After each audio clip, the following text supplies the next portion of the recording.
Buenos días a todos y todas.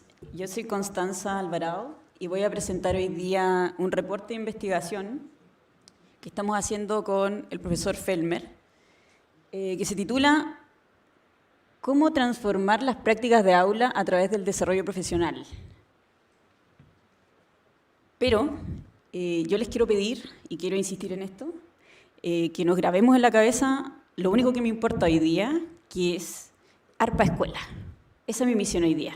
Yo les voy a contar lo que es ARPA Escuela, por qué lo hacemos y con la ayuda de unos numeritos vamos a mirar cuáles son los efectos y las transformaciones, los indicios de las transformaciones que hemos podido evidenciar en el aula. Así que voy a partir. Yo les prometo que puse bien el título, pero ahora quedó mal, ¿ya? Pero estaba bien. Bueno, en el ratito que tengo para contarles todo sobre ARPA Escuela, vamos a tratar de explorar estas tres preguntas, ¿sí?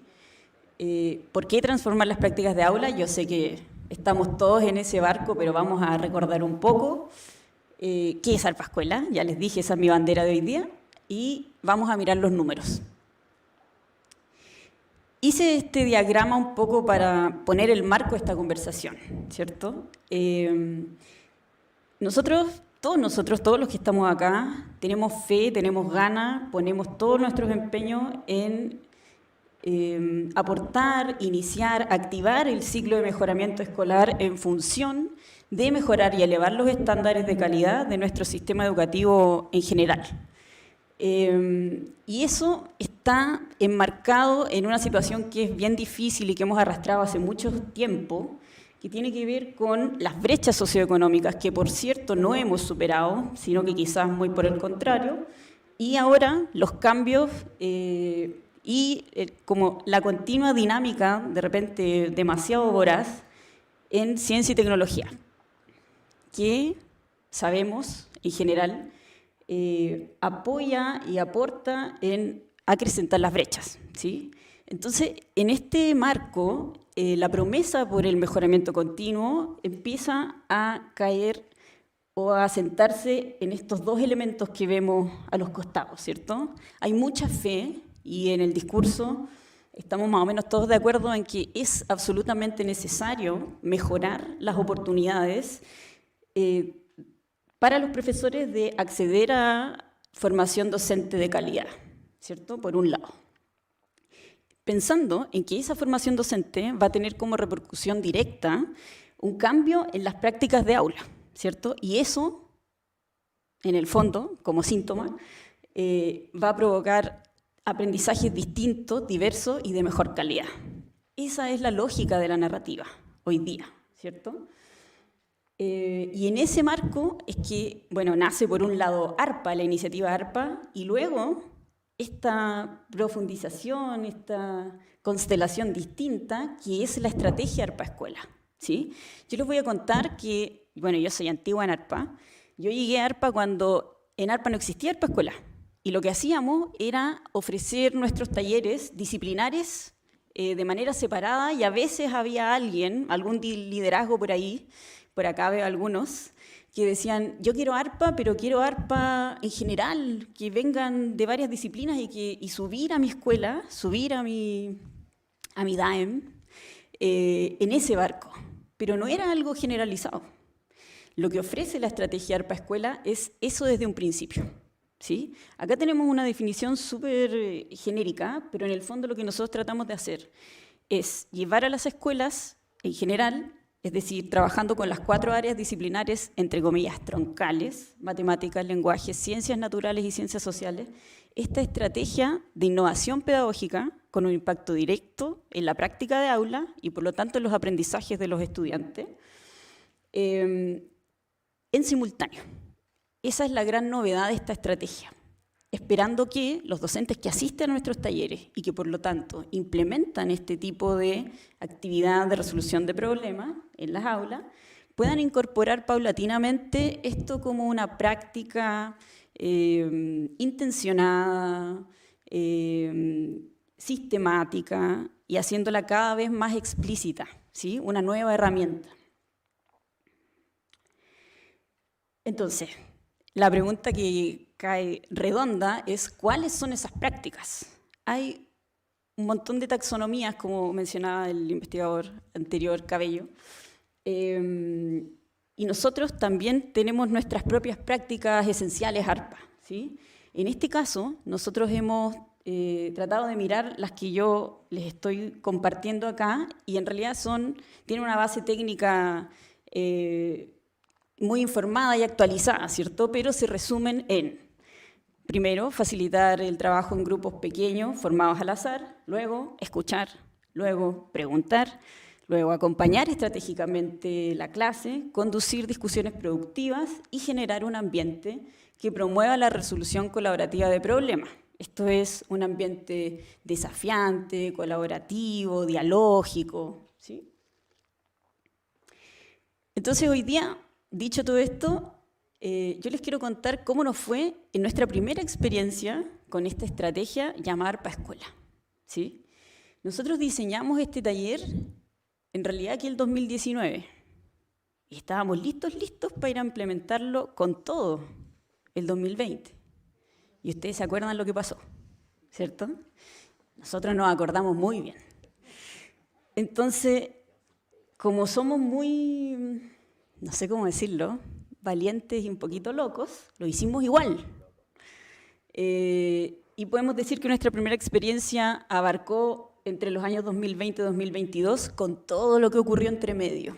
Por lo tanto, nuestro diseño se vio forzado a una adaptación enorme, pero lo hicimos, y lo hicimos en un establecimiento de la región metropolitana que tiene alrededor de 1.000 alumnos, con un promedio de 30 alumnos por curso, una escuela subvencionada más o menos bien prototípica del número más grande, es un prototipo de escuela subvencionada, ¿sí? Y trabajamos ahí con 40 docentes de las 4 áreas disciplinarias. Solo para reforzarlo, decir que todos nuestros talleres, también ARPA Escuela, están orientados hacia la integración, la incorporación de prácticas que vayan a desarrollar las habilidades del siglo XXI, especialmente la colaboración, el desafío y la autonomía. En esa línea, la pregunta que nosotros quisimos tratar de responder era, este taller que nosotros hemos hecho con tanto esfuerzo, que hemos diseñado por un montón de tiempo, a pesar de que lo estamos adaptando a las condiciones de pandemia. Lo estamos haciendo, pero ¿qué prácticas de aula promovidas por ARPA son implementadas efectivamente en las salas de clase? Porque una cosa es lo que nosotros les decimos a los profesores, lo que nosotros tratamos de hacer que ellos experimenten, reflexionen, conecten y vayan ensanchando esa parte de su trayectoria, pero otra cosa es lo que pasa en la realidad. Entonces nosotros teníamos algo muy importante a nuestro favor, que era lo que mencionaba la profesora Lilia, ¿verdad? Y es que nosotros, como parte de nuestra formación basada en la práctica, nosotros filmamos a los profesores. Y con esa evidencia en la mano, quisimos hacer esta investigación, ¿sí? Tomamos una muestra de 40 videos de las 4 áreas disciplinares que entre el 2021 y el 2022 tuvieron que implementar 6 veces. Sin embargo, como este es un taller que se realizó en circunstancias muy extraordinarias, el grueso de esas implementaciones, es decir, las primeras 4, no se hicieron en la realidad efectiva de la sala de clase. O eran por Zoom, o eran híbridas, o eran algo entre lo uno y lo otro. Por lo tanto, el ARPA 5 de las 6 que se ejecutaron en este taller fue recién la primera ARPA presencial, aunque más o menos con la mitad de los estudiantes. ¿Sí? Eso es muy extraño en nuestra práctica, porque lo que pasa en los talleres ARPA es que los profesores efectivamente durante el taller tienen oportunidad de ir y hacer el ARPA real en su sala de clase al menos 6 veces, lo que quiere decir que es que cuando lo grabamos a la 5ª vez, ya tienen un manejo, tienen kilometraje, saben, miden bien, prevén cosas, situaciones, etc. Y no era este caso. Sin embargo, a pesar de que tenemos esa consideración, quisimos hacer esta investigación para saber qué es lo que estaba pasando, ¿sí? Y es cierto que los resultados nos han impresionado bastante, ¿sí? Antes de pasar a los resultados, yo quisiera contarles que además de eso, esta investigación, este reporte, quiere ser un aporte en el sentido de que es la primera vez que en ARPA tenemos oportunidad de mirar resultados de aula a través de las disciplinas.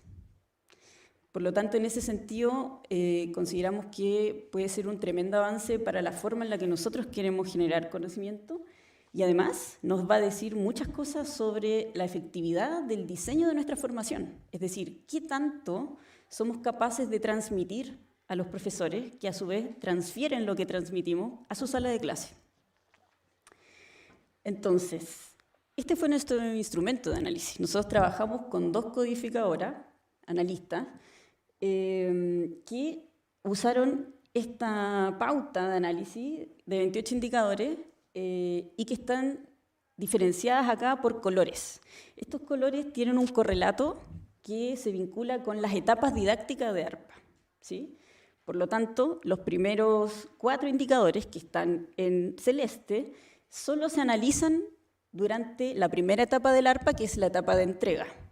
La siguiente, que es lo amarillo, es la etapa del monitoreo, que incluye la etapa de activación y consolidación, pero después no se consideran más, ¿sí? Por lo tanto, es una pauta más o menos dinámica que va modificándose en los indicadores que se consideran a lo largo del tiempo de la clase.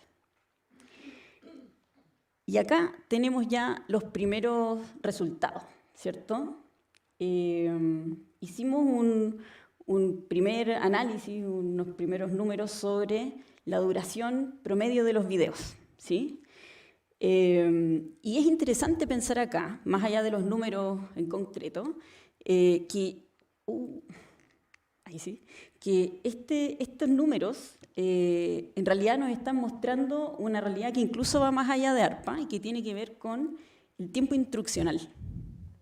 ¿Cuál es el tiempo que efectivamente se usa para las actividades que van a enfocarse en el aprendizaje de los estudiantes? Y en ese sentido, estos números son muy altos, son muy interesantes. Vemos, por ejemplo, que están más o menos estables, excepto por ciencias naturales, que es un poquito más bajo, y nosotros hemos pensado que una de las razones de ese número tiene que ver con que, efectivamente, ciencias naturales y ciencias sociales son 2 ramos que tienen mucho menos carga académica semanal que lenguaje y matemática. Por lo tanto, nosotros fuimos reportados en los talleres de profesoras que conscientemente y a sabiendas decían, yo voy a hacer un ARPA cortito, porque tengo que hacer muchas otras cosas, y esta es la última clase de la semana, no puedo. Entonces, por ahí también va eso. Luego vemos, por ejemplo, las clases de ciencias sociales tienen unas entregas mucho más largas, ¿sí? Versus matemática, que es cortísima, es decir, que muchas veces los profesores de matemática llegan a la sala, entregan el problema y listo. No se demoran nada en hacer eso. Mientras que, por ejemplo, en lenguaje, las plenarias, las discusiones plenarias son mucho más largas que la de las otras disciplinas. ¿Por qué es interesante pensar en esto? Porque muchas personas nos dicen, bueno, pero ¿cómo? ARPA es una propuesta genérica. La respuesta es sí y no. Es una propuesta general que está pensada para hacerse cuerpo en distintas disciplinas, pero estos números nos muestran que a pesar de ser una propuesta general, sí permite la expresión disciplinar de manera consistente y que muestra unas diferencias claras, ¿sí? Eso es muy interesante para nosotros porque finalmente la propuesta de ARPA tiene capacidad de adaptarse, de abrirse a cómo los profesores pueden apropiarse de ella y a su vez las disciplinas. Algunos datos más específicos. Lo que está marcado en azul o celeste son los datos que marcaron más alto, son la frecuencia de aparición más alta, lo más saliente. Dicho de otra forma, podemos decir que las dos prácticas que los profesores implementan a propósito de la formación ARPA de manera más consistente en sus salas de clase son el uso de preguntas como base de la interacción, que es el caballito de batalla de ARPA, y el apoyo a la explicitación de las ideas, ¿sí? Que probablemente en muchas ocasiones se hace también a través de una interacción dialógica. Yo quise detenerme en estos dos indicadores porque ambos tienen que ver con el uso de la voz de los estudiantes, ¿sí? Nosotros sabemos, tenemos una idea más o menos estable, gracias a los últimos 30 años, por lo menos, de investigación en Chile, de cómo son las aulas en Chile, ¿cierto? Tristemente, se parecen demasiado en el eje paradigmático y en el eje sintagmático, o sea, en todos los cursos, en todas las asignaturas, parece que las clases son muy parecidas y no hay ninguna razón para que eso sea de esa manera. Ni siquiera la efectividad, porque sabemos que ahí nos falta un montón. Entonces, una de las cosas muy importantes de esa normalización de las salas de clase tiene que ver con que nos cuesta mucho hacer que los estudiantes hablen, darles el micrófono, ¿sí? Sin embargo, ARPA nos está mostrando acá que los profesores que implementan este tipo de actividad hacen un esfuerzo consciente y sistemático por dar esa oportunidad en sus salas de clase, y eso puede ser muy valioso. En segundo lugar, quería mostrarles otro tipo de prácticas que también se vieron muy fortalecidas con la presencia de ARPA en las salas de clase. Por ejemplo, en el caso de ciencias naturales, el uso del lenguaje disciplinar se ve con mucha fuerza, probablemente por la naturaleza de la disciplina también, pero es algo muy interesante de ver. En matemática, por ejemplo, vemos algo que puede ser un poco difícil de mirar, pero se trata de una actitud docente, que es parte del perfil docente que estamos nosotros tratando de desarrollar, ¿cierto? Que tiene que ver con mostrar interés y explorar, preguntar, mirar, buscar. Cuéntame, puedes explicarlo mejor, ¿qué pasaría si en vez de ponerlo de este color lo ponemos de este color? ¿Cómo se haría? ¿Cómo lo harías tú? ¿Cómo lo hiciste? Etcétera, ¿cierto? En el caso de ciencias sociales, favorecer espacios de diálogo donde los estudiantes comuniquen sus ideas y se escuchen entre sí, por ejemplo. Esto típica práctica de instancias plenarias, discusiones productivas, donde se espera que los estudiantes puedan interactuar por la naturaleza del género discursivo plenaria, ¿cierto? Sin embargo, no es algo tan simple de hacer, ¿cierto? O promover la participación de los estudiantes, ¿sí? Un poco en ese sentido van los mejores resultados o los más salientes que hemos podido analizar hasta ahora. Esto es un reporte de investigación, por lo tanto, solo contamos con un poco más de la mitad de la muestra analizada. Y lo que aún nos cuesta. Esto es una selección de los indicadores que nos salieron más bajitos, ¿sí? Por ejemplo, observa el trabajo de los grupos sin intervenir. Difícil. Difícil para uno que es profesor. Uno quiere intervenir. Ya. 21. Entrega el protagonismo. Dificilísimo, ¿cierto? Uno por algo estudió pedagogía. ¿No quiere entregar? Ah, no, sí quiere. Reconocer y seleccionar las ideas frecuentes, ¿cierto? Y, por último, levanta ideas propias de los estudiantes, ¿sí? Yo, ¿por qué destaqué esos elementos? Porque nuestra interpretación tiene más o menos que ver con la misma habilidad, que se trata de entregar la autonomía. Usted haga, usted busque, usted explore, yo voy a estar acá. Yo voy a cuidar el proceso, voy a mirar, voy a hacer las preguntas que sean necesarias, pero esta clase, haga, busque, mire. Parece que ahí nos cuesta todavía. Con esas ideas, yo termino mi presentación. Así que muchísimas gracias por estar acá. Espero que esto nos dé alguna luz para conversar.